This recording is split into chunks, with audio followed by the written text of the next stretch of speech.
부처님의 말씀을 통해 행복을 짓는 시간입니다. 성진 스님의 행복공양간 정준영입니다. 제 옆에는 조계사 설림원장 성진 스님 나와 계시고요. 또 오늘 이 시간 특별한 손님 한 분을 모셨습니다. 안녕하세요. 안녕하세요. 네, 저희 시청자 여러분들께 직접 소개해 주시죠. 네, 안녕하십니까. 남춘호라고 합니다. 전 마하이주민지원단체 협의 사무국장을 맡았었고요. 지금은 민간연구소에서 연구원 활동을 하고 있고 불교단체인 젊은 부처들에서 이주지원팀장을 맡고 있습니다. 오늘 스님께 좋은 가르침을 받으러 이 자리에 나왔습니다. 보니까 뭐 젊은 부처 이름답게 되게 선하게 생기셔가지고 오늘 또 뵈면서 또 부처님 이야기 나누도록 하겠습니다. 네, 고맙습니다. 네, 스님 오늘 저희가 자리하고 있는 이곳 굉장히 특별한 공간인데요. 한국 사찰음식 문화체험관 어떤 곳이죠? 이곳은 이제 작년 11월에 이제 개원을 한 곳인데요. 이름 그대로 한국 사찰음식 문화체험관. 전통 사찰음식에 대한 정보가 이곳에서는 다 갖춰져 있고요. 네. 또 그리고 우리 사찰음식에 관련돼서 단순히 정보만 아는 게 아니라 직접 오셔가지고 또 사찰 음식을 배울 수 있는 공간도 있고 또 둘러보시게 되면은 사찰에서 음식이 공양이 왜 공양이나 부르고 또 음식이 어떤 과정에서 지어지는지에 대해서도 또 전시가 되어 있고 하기 때문에 사찰 음식에 관심이 많은 분들, 우리 불자님들 오셔가지고 또 인사동에 가까이 있으니까 제가 볼 때는 또 외국인 친구들 있으시면은 네. 이곳에 같이 오셔서 보시면 또 좋지 않겠나 생각했습니다. 맞습니다. 여기는 인사동하고 가까워서 외국인 친구들한테 소개시켜 주기가 참 좋을 것 같습니다. 제가 볼 때도 외국 나가 보면은 이 음식에 관련된 그 공간이 가장 관심이 많은데 특히 그 중에서 한국 사찰 음식에 관련돼서는 아마 이곳이 뭐 가장 많은 정보를 가지고 있고 또 배울 수 있는 공간이 아니겠나 생각했습니다. 네.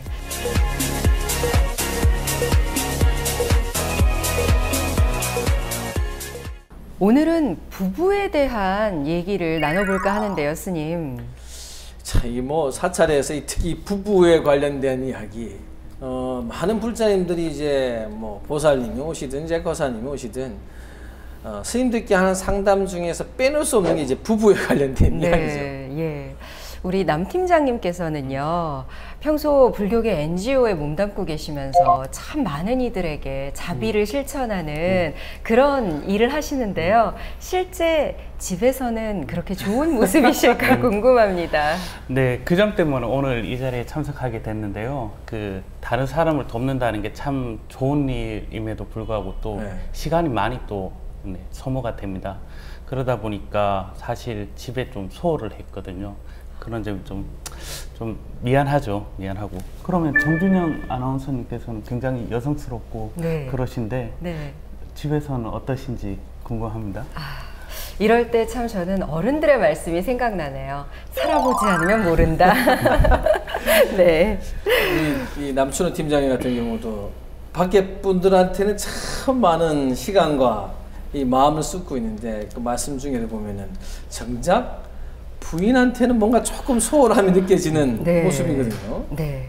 그럼 제가 먼저 선생경 중에서 부부의 도리, 특히 남편의 도리에 관한 부분을 먼저 읽어보도록 하겠습니다.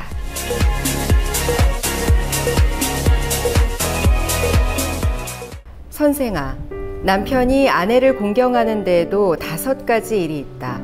어떤 것이 5가지인가? 첫째, 서로 대접하기를 예의로서 하는 것이다. 둘째, 위엄을 지키는 것이다. 셋째, 언제나 의식을 대어야 한다. 넷째, 때에 따라 장엄하는 것이다. 다섯째, 집안일을 맡기는 것이다. 선생아, 남편은 5가지로 아내를 공경하고 대접해야 한다. 오늘 우리 남춘 팀장님은 이 자리가 제가 볼 때는 가시방석이 아닐까. 부처님이 이게 부부 사이에 이제 중에서 먼저 남편의 도리를 이제 이렇게 말씀하신 거거든요. 굉장히 오래된 시간 전에 하셨던 거지만 아마 이거 들으시면서 마음에 되게 편안하신 건지 아니면 뭔가 좀 이렇게 뜨끔뜨끔하신 건지 굉장히 가장으로 무게감이 느껴지실 것 같아요.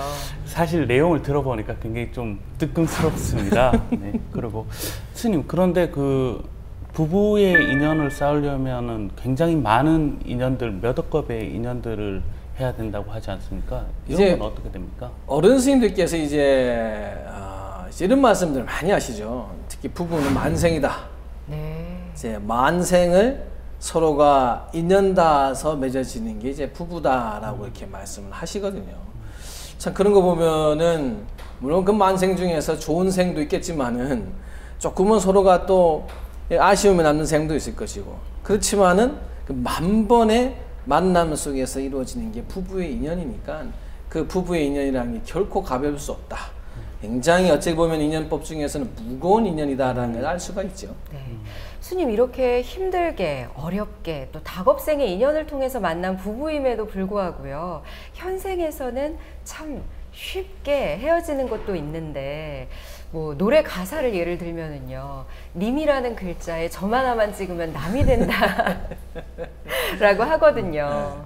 네. 사실은 뭐 제가 볼 때는 남이 만난 게 님이 되는 거니까 남이 아니면 님이 될 일이 없잖아요. 님이든 남이든 부부의 인연이라고 하는 것이 누군가 다른 사람을 서로가 만나서 님이 되는 거니까 뭐 이래 가나 저래 가나 제가 볼 때는 만남의 인연 중에서 가장 깊은 인연이고 또 이 남이라는 단어에서 님으로 바뀌었다는 단어에 대해서 조금은 더 생각해야 되는 인연 아니겠나 생각해요. 스님, 그리고 그 부부들의 이혼 사유를 보니까 네. 14년 동안 그 이혼 사유 1위가 네. 그 성격 차이라고 합니다. 그리고 그게 차지하는 비중이 한 거의 50% 정도 된다고 합니다. 네. 제가 참 궁금한 게 우리 남춘 팀장님은 네. 되게 성격이 잘 맞으세요? 안 맞으세요? 그 저와 제 와이프는 성격이 반대입니다. 저는 좀 내성적이고요. 네. 제 와이프는 좀 외향적이거든요. 네. 네.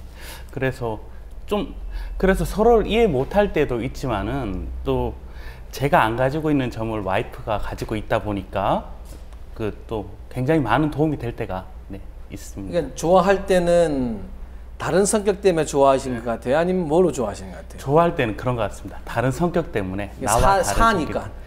사니까 힘들죠.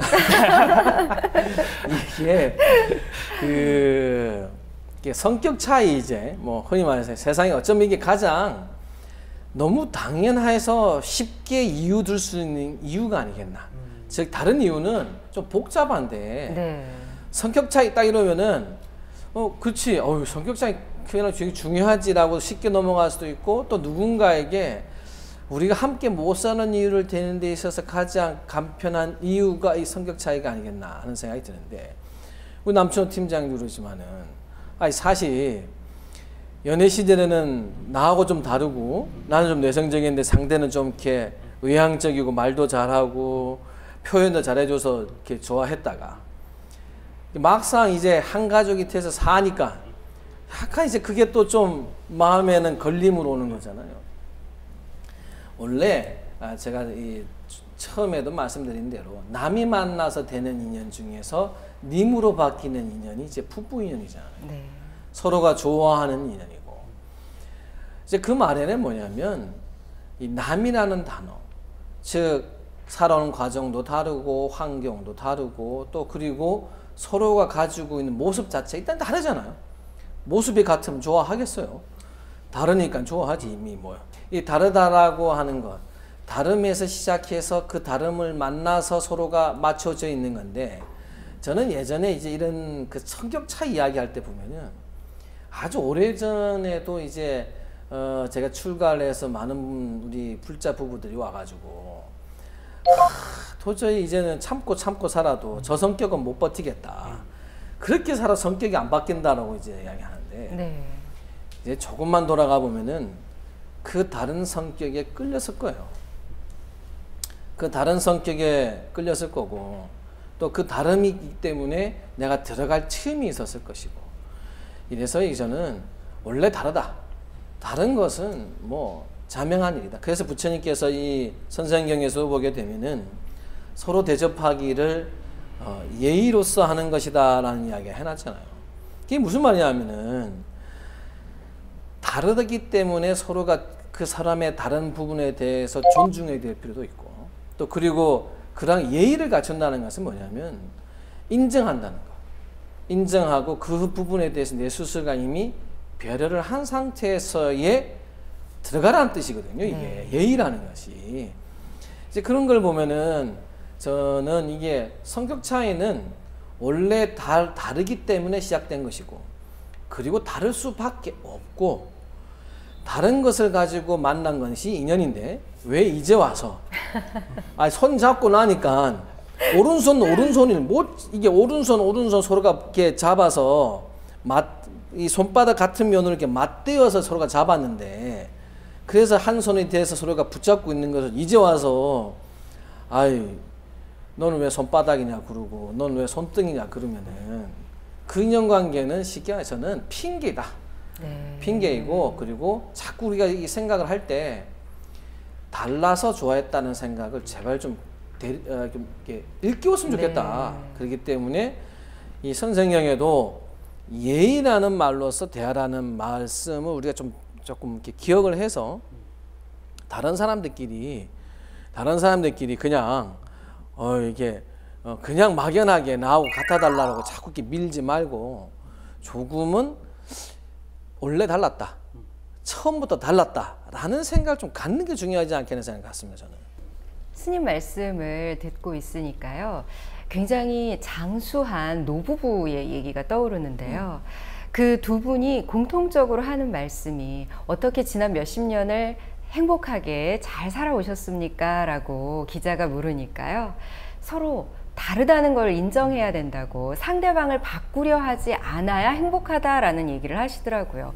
어떠세요? 공감이 가세요? 네, 공감이 갑니다. 네. 어떻게 잘 받아주는 편이세요? 아니면은 어떻게 다를 때는 어떻게 넘어가세요? 사실 제가 아내랑 연애를 할 때는 서로 분야가 달랐거든요. 분야가 달라서 별 갈등이라든가 이런 게 없었는데, 또 이렇게 시간이 흐르다 보니까 또 같은 분야를 또 일을 할 때가 있더라고요. 그러다 보니까 그때는 좀 문제가 생기더라고요. 서로 아는 부분이라든가 뭐 생각의 그런 부분이 다르다 보니까. 저는 이게 또 좋아했을 때는 다 넘어갔을 거예요. 좋아했을 때. 제가 볼 때는 이게 처음에 마음이 갔을 때는 다 넘어갔던 거고 하나도 안 보였던 건데, 조금은 뭔가 마음에서 이제 함께 산다라는 생각에 가져서 이게 좋아하는 마음이 조금 가라앉은 게 이제 결국 마치 흙에 묻혀있던 돌이 좋아함이라는 흙에 묻혀있다가 좋아함이 조금 내려가니까 돌이 나오니까 자꾸 이제 걸리는 거 아닌가. 네.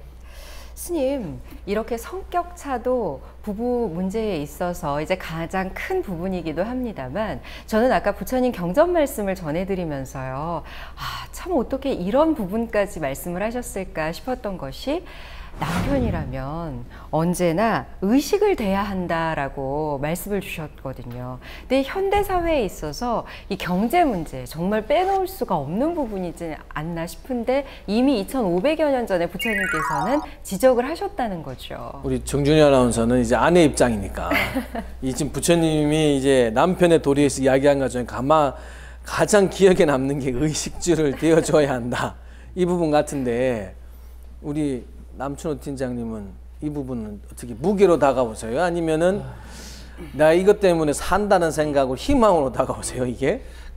사실 뭐 사랑만으로는 먹고 살 수가 없는 게 사실이지 않습니까? 그렇죠. 그래서 현대 사회에서는 이제 경제적인 부분이 굉장히 중요한데요. 저를 포함해서 누구나 다 똑같을 거라고 생각이 됩니다. 다들 힘들 거고, 이런 부분에 대해서 뭐 조금씩 차이가 있겠지만 다들 부담을 가지고 있지 않을까, 그렇게 생각이 듭니다. 좀 부담 쪽이 크다? 네, 저는 부담이 있습니다. 네. 우리 남 팀장님께 제가 방송 들어오기 전에 살짝 여쭤본 말씀인데요. 처음에 이름만 대면 알만한 대기업에서 사회생활을 시작하셨다면서요. 그런데 과감하게 그 길을 포기하고, 그리고 이제 불교계에 뛰어들어서 현재 열심히 또 영역을 넓혀가고 계신데, 그런 어떤 변화의 사실을 지금의 아내분께 뭐 얘기를 하셨을 때 어떤 반응이셨어요? 사실 그 대기업을 그만둔 시점에서 뭐 그때는 이제 아내와 결혼을 하기 전이었고요. 그런데도 가끔씩 근데 그때 알고 있던 시기라 가지고 지금도 가끔씩 그런 얘기를 합니다. 제가 그때 했던 행동이 잘한 거였을까라고 서로 좀 얘기를 해보는데요. 제 아내는 이렇게 얘기합니다. 돈도 중요하지만 하고 싶은 거 하면서 살아야 되지 않겠느냐. 그리고 뭐 돈을 적게 벌면 돈을 적게 쓰면 되는 거 아니냐. 이렇게 얘기를 해주더라고요. 정말 모범적인 답안이신데요. 이제 이 정도 되니까 그 대기업에 있다가 이제 연애하는 과정이라도 이제 그만두고 NGO 활동이라는 것은 아무리 경제적으로 힘들 거잖아요, 그렇죠. 사실. 네. 근데 아내분은 굉장히 사실 이렇게 생각하시는 부분들이 슬기로운 생각을 했죠. 슬기로운 생각을 했는데 이제 제가 볼 때는 이제 부처님이 왜 이거를 남편이 아내에게 지켜야 될 의무라고 했느냐. 아까 제가 조금 전에 우리 팀장님한테 물어봤을 때는 지금은 좀 부담감이 됩니다라는 말씀을 하셨잖아요. 이 부담감이라고 하는 것, 어쩌면은 이것은 아마 이 방송을 들으시는 모든 가장들은 이 의식주, 이게 뭐 굳이 아내라는 한 대상에 뿐만 아니라 우리 가족이라는 전체 대상에서 이게 어깨를 좀 이렇게 무겁게 하는 짐 같은 이런 생각을 이제 가지시잖아요. 부처님은 이것을 세상의 모든 남편들한테 어깨를 짓누르는 돌덩이 같은 짐 질고 살아라 한 뜻이 아니거든요. 이것을 부처님이 그 5가지의 도리 당연히 해야 된다. 이것을 회피하지 말라. 그리고 이것을 핑계대지도 말고 너가 나가서 세상 속에서 재화를, 그러니까 경제적인 활동을 하고 또 그 속에서 무엇인가를 얻는다면은 이것은 너의 것만은 아니라는 거예요. 네. 이게 남편이 나가서 물론 지금은 맞벌이 하시는 부분도 많지만 내가 나가서 얻어지는 그러한 이득은 나 하나의 것이 아니고 결국은 내 가족의 것이라는 거. 예전에 이런 어른들이 이런 말들을 하죠. 결혼해야 돈 번다고.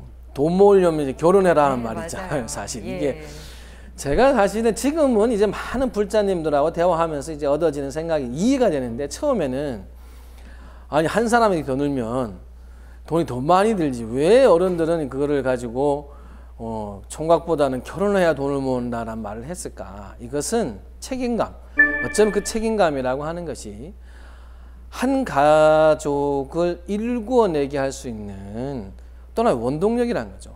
제가 이제 이런 것을 어느 장면에서 보냐면 우리 뭐 밖에 사회분들 이제 또 불자님들 거사님들이 직장생활이 어렵잖아요. 힘들고 어려워서 그만두고 싶다는 생각을 일으킬 때가 많대요. 그래서 오늘도 뭐 직장에서 어려움 겪고 내가 열심히 했는데 결과는 없고 해서 그만둬야겠다는 생각을 가져다가도 집에 딱 갔는데 아내 얼굴 보거나 아이 얼굴 보면은 그래도 내가 이제 해야지. 네. 그리고 이제 지갑 속에 이제 조금 넣어뒀던 가족 사진 보면은 그래도 내가 참아야지. 그래도 내가 이걸 해야지. 그래도 내가 우리 아들, 딸도 그렇고 가족 위해서 내가 지금 하고 있는데 이 한 생각으로서 이제 다시 이제 아침에 힘 차려서 출근하시는 분 이런 이야기를 제가 들을 때 이 세상의 바람이 새파라 우르잖아요. 얼마나 셉니까? 힘들고 내 뜻과 다르게 또 때로는 뭐 이 바람 부는 소 혼자 서 있으려니 진짜 휘청휘청거리고.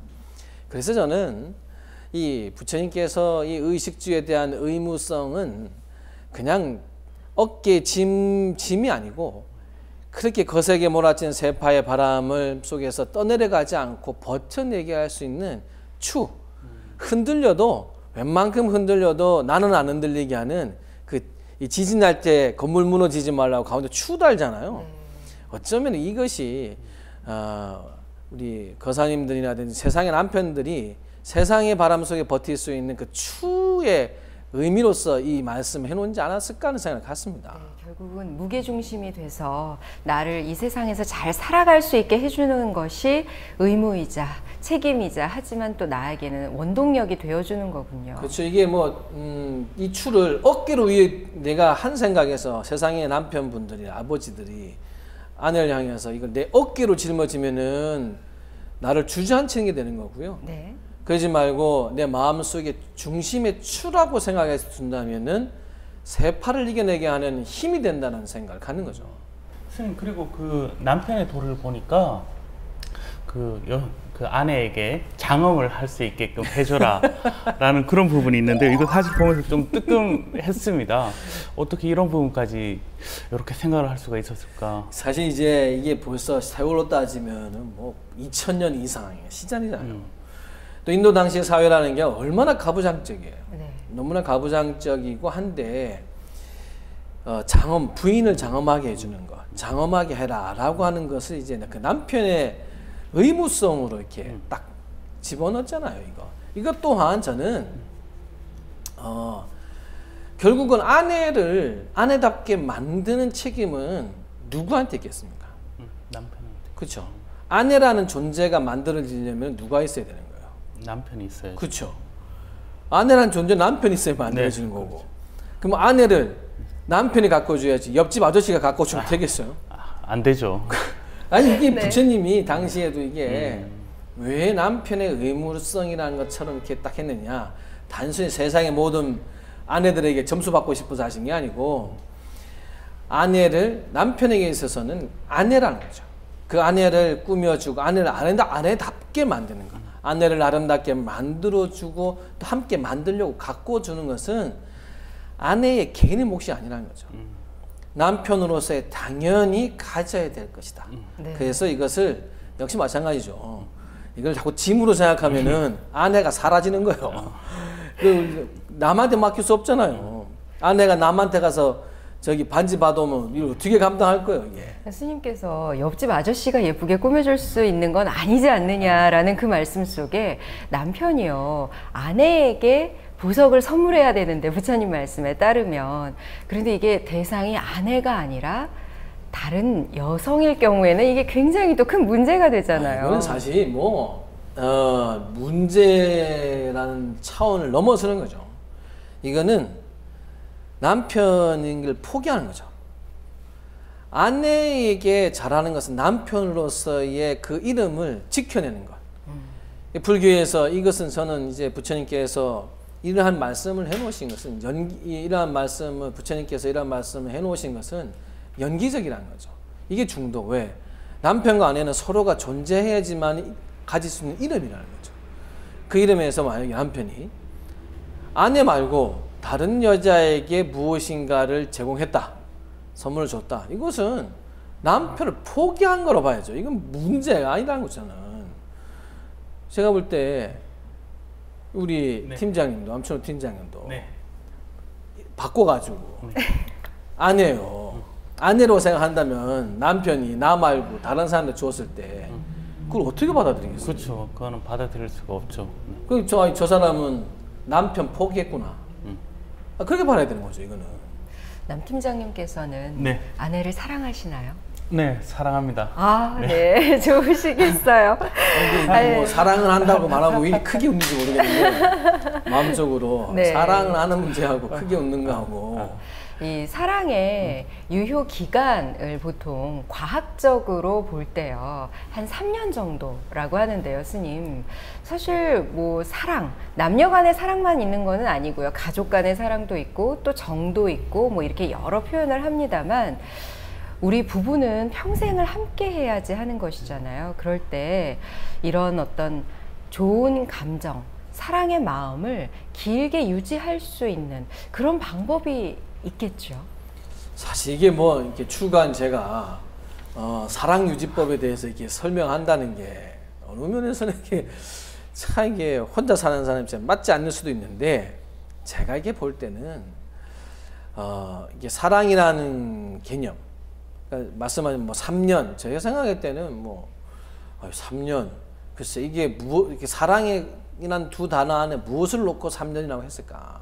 정말 무엇을 놓고, 두 사람이, 제가 어떤 거사님들이 이러더라고요. 부부가 사는 것은 책임과 의무입니다. 뭐 그리고 네. 뭐 자식 때문에 삽니다. 아니 물론 가족이라는 그 이름 속에서야 얼마나 많은 이름이 있겠습니까? 이름이 있을 거지만은 남편으로서 이제 아내를 이제 사랑으로 대하는 사랑이란 그 이름, 그 다음에 또 좋아하는 마음, 이제 이것은 부처님께서도 남편의 도리에 대해서 이렇게 도리라고 하는 표현을 이렇게 쭉 쓰셨는데요. 집안일을 맡기라는 말씀이 계세요. 이제 이것은 신뢰와 존중, 그리고 누군가에 무엇을 맡긴다고 했을 때는 이미 우리 마음바탕에서는 무엇인가를 줘도 아깝지 않다. 믿지 못하면 어떻게 맡기겠어요? 우리 남춘호 팀장님은 네. 통장 관리를 누가 하시는 거예요? 다 맡기고 있습니다. 이제 근데 왜 맡기셨어요? 뭐 제가 못하는 부분도 있겠지만 뭐 와이프가 더 잘할 수 있을 거라고 네, 판단이. 이렇게 말을 하면은 사랑받지 못할까 내가 볼 때. 저는 모범 답안이라고 생각했는데요. 옆에서. 믿으니까 맡기라는 거. 그렇지. 내가 볼 때는 내가 듣고 싶은 건 그 이왕이면은 금방 우리가 지금 이야기하듯이 두 단어로 내가 사랑하니까 맡긴 거다. 만약에 싫어하는데 이게 무슨 은행도 아니고 무슨 뭐 펀드 매니저도 아닌데 아내한테 맡기겠냐? 그렇진 않죠. 어쩌면은 저는 이렇게 생각하는 거예요. 부처님께서 5번째 집안일을 맡겨서 주어라 라는 그 말 안에는 또 그리고 의식주의 문제든 때를 따라 장엄하는 문제들 또 그리고 예의로서 대하고 남편으로서 그 위엄을 지켜라고 하는 것들, 이 말에는요 부부 사이에서는 서로가 서로를 신뢰하고 또 사랑하고 좋아하는 감정이라는 부분에 대해서는 항상 가지고 있어라는 거죠. 네. 이게 젊은 남녀들이 무슨 때 되면 사탕 주고 때 되면 초콜릿 주고 막 이렇게 그냥 늘 붙어 다니니 안 붙어 다니니 이런 차원의 문제라는 거 아니죠. 저는 그래서 제가 이렇게 볼 때는 70이 되셨건 80이 되셨건 이렇게 그 할아버지하고 할머니께 손 붙잡고 올라오시고 다리 불편한 할아버지를 할머니가 이렇게 끄집고 이렇게 손 데리고 부축해서, 이렇게 부축해서 이렇게 절계단 올라오신 모습 볼 때 왜 저게 사랑이 아니라고 말할 수 있냐고요. 너무 우리 스스로들이 사랑이라는 많은 아내와 남편들, 그리고 남편분들도 이것은 내가 이 부처님께서 이 5가지 도리에 대한 말씀을 하신 이유는 이미 그 마음바탕에는 신뢰가 있어야 되고 남편이 아내를 신뢰하는 데 있어서의 가장 큰 이유는 사랑이라는 거죠. 그러한 마음이 없으면 우리가 어떻게 해서 자식을 맡길 것이며 또 그리고 아내에게 집안이랑 모든 것을 맡길 수 있겠냐. 네. 그래서 다음부터는 네. 우리 남준 팀장님도 네. 이게 왜 맡겼냐 그러면 사랑하기 때문에 맡겼어요. 네. 이게 그런 마음을 자꾸 우리 스스로가 내가 이런 부분도 사랑이고 또 그리고 그것을 첫째는 저는 또 한 가지가 부인이 알게 하라는 거예요. 알게 하라. 네. 이게 부처님이 이게 의무가 뭐겠어요? 이거 하면 다 표가 확 나는 거잖아요. 딸을 때에 따라 장엄하게 해주고 물론 이게 뭐 꼭 보석을 주라는 건 아닌데 무엇인가 머리핀 하나라도 이렇게 표현해주고 알게 해주고 이 의무의 모습들은요 행동도 있고 마음보다도 행동은 표가 나게 되는 거고 상대가 인지할 수 있는 거거든요. 그래서는 이 남편으로서 아내를 사랑하는 문제 어쩌면은 이 5가지 도리에 대한 행동을 한다면 말씀한 대로 말로 하고 행동한다면 그것이 저는 전달해 줄 수 있고 알게 해줄 수 있는 힘이다. 그래야 이 사람이 나를 사랑하기 때문에 통장을 주는 건 알지 이게 자꾸 본인이 돈을 더 많이 뿌릴 것 같으니까 하는 주다 이렇게 가면 안 되는 거예요. 네, 결국 스님 말씀을 들으니까요. 이 부처님께서 지적해 주신, 짚어 주신 남편의 도리 5가지라는 것이 결국은 아내에게 남편이 얼마나 신뢰하고 아끼고 사랑하고 있는지를 알려줄 수 있는 방편이 되는구나라는 생각이 드네요. 네. 오늘도 시청자 질문이 도착했습니다. 남춘호 팀장님께서 좀 소개해 주시죠. 네. 은퇴 후에 소소하게 취미로 등산을 다니고 있습니다. 부부가 다정하게 산을 다니는 모습이 부러워서 아내에게 같이 가자고 얘기를 했습니다. 그랬더니 싫다고 하더군요. 저는 아내와 이것저것 하고 싶은 게 많은데 아내는 저를 귀찮아하는 것 같습니다. 저는 아내와 함께 아름답게 늙어가고 싶은데 어떻게 해야 할까요? 이 아내분 입장에선 저는 이해가 가요. 저희 어머님께도 늘 듣는 말씀이거든요. 아니, 나는 친구들도 만나야 하는데 또 여러 모임과 스케줄이 있는데 왜 네 아버지는 다 따라다니려고 그러니? 이런 우리 어머님들의 공통된 의견이 아니실까 싶어요. 이게 절에 있으면은 우리 노보사님들 제일 싫어하는 게 뭐냐면 절에 오려고 하는데 남편이 같이 가자고 하는 거. 그리고 이제 절에서 이렇게 도반들 만나고 이제 또 공부도 배우고 시간을 좀 이렇게 천천히 가지려고 하는데 전화해서 밥 차려달라고 하는 거. 언제 와 물어보시고. 이게 제가 이제 그런 거를 이렇게 우리 그 보사님들이 저한테 이야기할 때 이렇게 보면은 이해도 돼요. 이해도 되지만 남편 같은 경우에 지금 사연을 보내준 남편분 같은 경우에는 어쩌면은 사회 젊은 시절에 가족을 위해서 내가 많은 시간을 밖에서 쏟아 부었고 이제 좀 이제 집안으로 돌아오려고 하는데 부인은 이제 나가려고 그러고. 그렇죠. 이제 애들도 다 컸겠다. 나도 내가 하고 싶은 일을 그렇죠. 해야겠다. 이제 나가려고 그러고. 이게 참 맞지 않는 거죠. 한쪽은 들어오려고 그러고 한쪽은 이제 난 나가려고 그러고. 이게 이러다 보니까는 서로가 이제 때가 맞지 않는 거예요. 때가 맞지 않는 거고. 또 한 가지가 뭐냐면 제가 볼 때는 연습이 안 돼 있어요. 거의 한 20, 30년은 30년은 각자 살다가 주말에도 나가시고 이게 또 사회적으로 잘 나갈 때는 친구 만나야 되고 뭐 해야 된다고 다 밖에 보내다가 다 끊어지니까 이제 와서 나만 쳐다보는 때 이게 연습이 안 돼 있으니까 또 어색한 거죠. 그래서 저는 우리 많은 이제 남편분들에게 지금 우리 남촌 팀장님도 아직 시간이 많으세요. 아직 이제 지금 뭔가 수정할 수 있는 시간 뭐냐면 바로 이때를 생각해라. 내가 이 사회에 은퇴를 했을 때 오로지 내 손 붙잡고 가장 가까이 있을 수 있는 것은 아내뿐이다. 그러면은 그때 그 아내하고 지낼 때 안 어색하려면 뭐 하겠어요? 바로 아무리 바빠도 아내하고 보내는 시간을 의도적으로 만들려고 노력을 좀 해라. 그 노력을 지금부터 하지 않으면 때 돼서 한다고 내가 준비됐다고 해서 상대가 기다려주지 않잖아요. 그래서 항상 그런 것을 미리 연습하고 다가가려고 하고 우리 남촌 팀장님 같은 경우는 지금부터라도 의도적으로라도 시간을 정해놓고 할애를 했나. 그러지 않으면 이분 사연처럼 막상 내가 하고 싶을 때 아내가 없을 수도 있다. 또 그리고 또 한편의 방편은 이 사찰에 와서 각자 수행하는 거야. 남편분에도 이제 은퇴했으니까 공부 배우러 가자. 그래서 이제 같이 학생을 같이 하는 거예요. 같이 불교 강의도 듣고 또 그리고 한 사찰의 공간이지만 각자의 영역 속에서 생활을 하고 집에 갈 때 같이 가시고 하면은 대화거리가 같잖아요. 같이 공부하고. 그래서 저는 오히려 이렇게 은퇴하신 우리 거사님들이 부인과 함께 보낼 수 있는 시간을 의도적으로 그냥 붙잡아 두려 하지 마시고 같은 공간, 같은 주제의 어떤 그래서 정해서 예를 든다면 사찰에 공부를 배우러 오는 불교대학을 들어온다든지 하는 것을 잡으셔서 한다면 오히려 이런 부분들을 조금은 극복해내는데 도움이 되지 않겠나 하는 생각을 갖습니다. 저는 이 시청자 질문을 들으면서 그런 생각이 들었어요.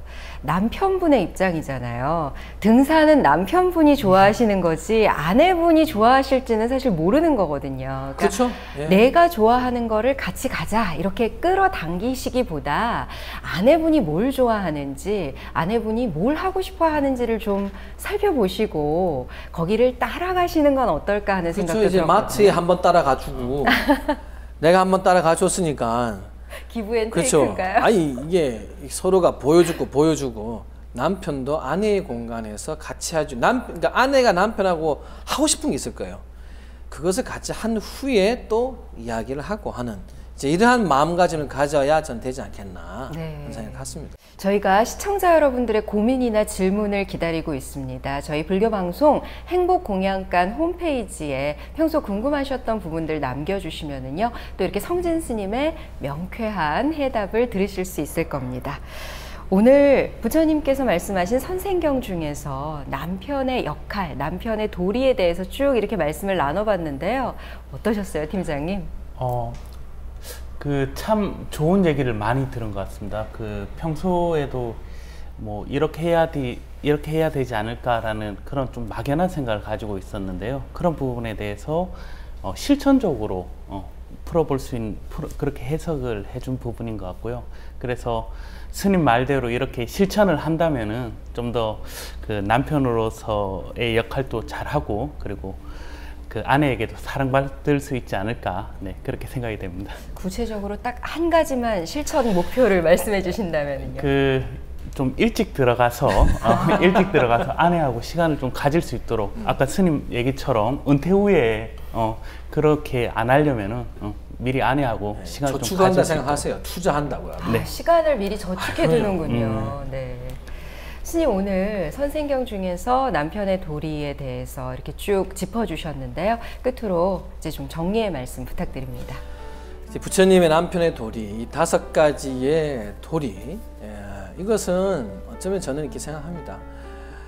세상에 많은, 특히 한국 사회에 많은 남편분들 표현하지 못하고 또 한국 사회에 가지고 있는 여러 가지 참 많은 어려움 때문에 하루에 가족과 있는 시간이 너무 짧고 집에 가면은 뭐 흔히 말하는 하숙생으로 듣잖아요. 하숙생. 우리 집 하숙생 왔다. 이제 그런데 어쩌면 이 부처님 당시 시간에서도 이러한 것을 의무로 만들었다는 것은 그냥 세상의 흐름에 따라가고 그냥 내가 밖에서 일을 하는 사람이라고 하는 그 한 모습에만 머문다면은 우리 가정 속에서 남편이 사라질 수 있다는 거죠. 아내의 남편이 사라질 수 있다. 그래서 이것을 5가지의 도리로 써놓으면서 하나하나 내가 과연 하고 있는지 너무 거창하게 생각하지 말고요. 정말 이 5가지의 도리를 내가 지금 하나하나 중에서 현재 무엇을 하고 있는지, 나는 얼마나 이 도리를 지켜내가고 있는 것인지, 이제 이것을 알아가는 것. 이 5가지 도리를 한다면 이제 하나의 우리 집안에는 아내의 남편이 이제 모습이 갖춰진다는 것을 좀 생각하셔서 아마 우리 이 방송을 듣고 있는 많은 우리 아내분들도 그러실 것이고 또 거사님들도 그렇고 조금 남편분이 뭐 좀 잘못하는 게 좀 많은데요. 이제 좀 아내분들께서는 이런 부처님 훌륭한 경이 있으니까 남편분도 좀 절에 좀 데리고 오시고 같이 읽어보세요. 들어야 이야기를 해줄 거 아니에요. 오셔야 이렇게 남편한테 이야기를 해줄 거 아니겠어요. 그리고 또 많은 우리 남편분, 거사님들께서도 부처님께서도 이렇게 말씀하셨구나 해서 정말 남편으로서의 모습, 그 이름이 무엇에 의해서 얻어진 건지, 나 홀로 얻어진 것이 아니고 바로 내 옆에 있는 사람, 아내를 통해서 얻어진 이름이라고 하는 것을 저는 좀 명심하셨으면 하는 생각, 그리고 명심하는 시간이 되었으면 하는 생각을 갖습니다. 네, 항상 기억해야 할 것이요, 스님. 의무, 책임 이런 것이 단순히 무거운 짐이다라기보다 의무와 책임을 다했을 때 얻을 수 있는 권리와 행복을 좀 우리 남편분들께서 떠올리셨으면 하는 마음입니다.